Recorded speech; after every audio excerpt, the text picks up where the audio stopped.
Lah ini makanya kita ini Masya Allah hidup di era seperti ini. Sholawat adalah jalan keluar, dan dari dulu makanya sholawat itu macam-macam. Ada sholawat tibil kulub, ada sholawat fatih. Kalau suwempit sholawat fatih, kalau lupa sholawat lupa. Lu ada sholawat lupa. Kalau sampean belajar kok susah nyantol, ada sholawat namanya sholawat lupa, sholawat nisyan. Ini kalau dibaca 100 kali setelah habis subuh selama 41 hari, itu akal kita insya Allah punya kecerdasan mengingat sesuatu tanpa membebani. Sederhana aja bunyinya, cuman Allahumma sholli wa sallim wa barik ala maulana Muhammadin wa ala alihi nuril mudhibi lin nisyani bi nurihi fi kulli lamhatin wa nafasin adada ma wasi'ahu ilmullah. Loh, lali lah. Ya kalau mau sholawat itu ke rumah, bawa gula teh. Ya, nah, hari ini umat Rasulullah dengan cara Indonesia disolawati. Apa? Bangsa ini tenang, berbeda-beda tenang, berbeda agama tenang. Paling cuma ria-ria kecil, pergi ke gereja kafir, paling cuma itu aja. Dikit habis itu hilang lagi. Main catur haram, dulu seminggu hilang. Apa? Indonesia. Kenapa?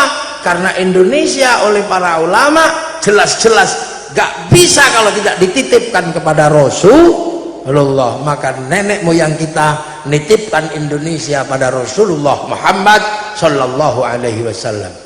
Cara menitipkannya seperti apa? Setiap kepala orang di Indonesia disebut ra'iyah, karena Rasul menyatakan kullukum ra'in wa kullukum mas'ulun an ra'iyati. Maka setiap kepala di Indonesia titipkan ke Rasulullah dengan disebut ra'iyah atau rakyat. Dan satu-satunya bangsa muslim dunia yang sanggup mengambil kalimat ra'iyah untuk menyebut warga bangsanya hanya ulama Indonesia. Jadi sampean itu ra'iyah, rakyat, makanya tenang aja, per kepala udah dititipkan Rasulullah, nggak usah khawatir. Menempati sebuah kawasan titipkan pada kekasih-kekasih Allah, maka kawasannya disebut wilayah.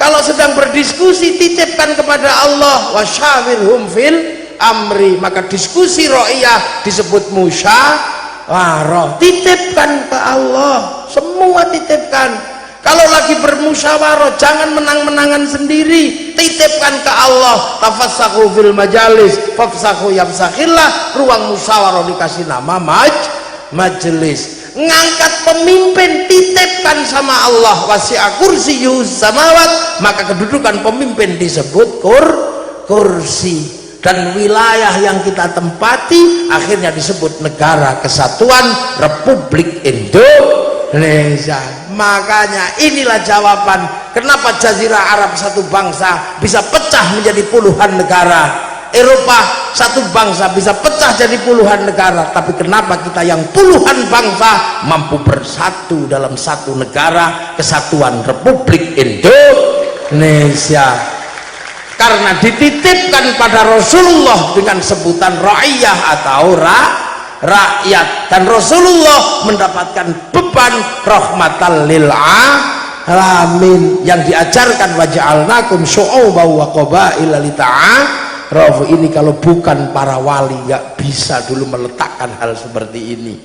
Makanya untuk tetap membuat situasi tenang, rakyat sudah dititipkan ke Rasulullah. Kalau ada sesuatu siram dengan sholawat. Antara yang ada dan yang tiada bersatu dalam nama Rasulullah Muhammad Sallallahu Alaihi Wasallam. Makanya sholawat. Makanya bibidin sholawat tenang. Harap apa udah tenang sekarang. Maka sekarang jadi pertanyaan oleh orang seluruh dunia, bangsa kita menjadi bangsa yang mempersiapkan dirinya untuk menjadi bangsa milenial. Karena milenial adalah bangsa yang bisa bersatu dengan bangsa manapun. Kamu boleh menggunakan pola pikir Eropa, kita boleh menggunakan pola pikir Belanda. Kita tidak lagi menggunakan aku cinta padamu tapi I love you. Kita tidak lagi menggunakan model rambut Indonesia tapi rambut Amerika mohawk, atau rambut Korea miring. kita tidak lagi menggunakan makanan Indonesia tapi spaghetti. Tapi antar bangsa tidak boleh lupa, batas milenial terakhir adalah batas bangsa dan negara. Karena sehebat apapun kemampuan kita memahami Amerika, kalau kita pergi ke Amerika tetap ditanya pasportmu mana. Sehebat apapun kita memahami bahasa Arab, ketika masuk ke Saudi tetap ditanya pasportmu mana. Maka batas terakhir milenial adalah batas bangsa. Maka seliar apapun pikiranmu dan batinmu, jangan lupakan bahwa kau tetaplah bangsa Indonesia. Makanya kalau mau menyelesaikan bangsa Indonesia, kita selesaikan dengan cara Indonesia. Dulu waktu awal Indonesia berdiri, semua pengen penyelesaian. Ada yang menginginkan mari kita selesaikan bangsa ini dengan cara Belanda. Maka nenek moyang kita melahirkan sebuah naskah besar, tenggelamnya kapal Van der Wijk.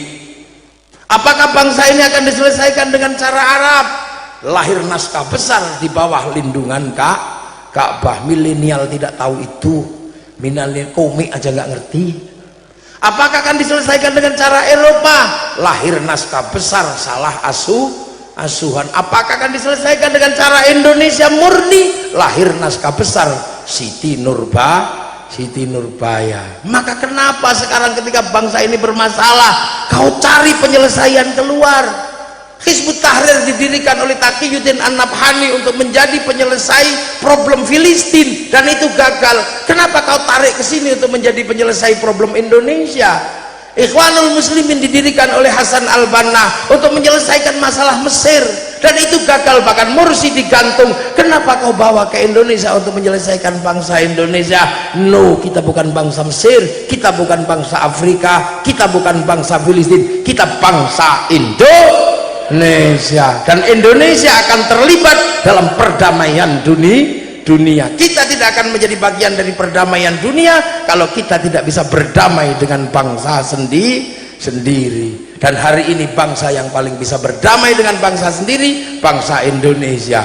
Puluhan suku, puluhan bangsa, puluhan ras bersatu dalam satu negara kesatuan Republik Indonesia. Inilah milenial sejati, menjadi Eropa, menjadi bangsa apapun, tapi tidak pernah melupakan bahwa kita bangsa Indonesia. Besok kita ketemu Rasulullah.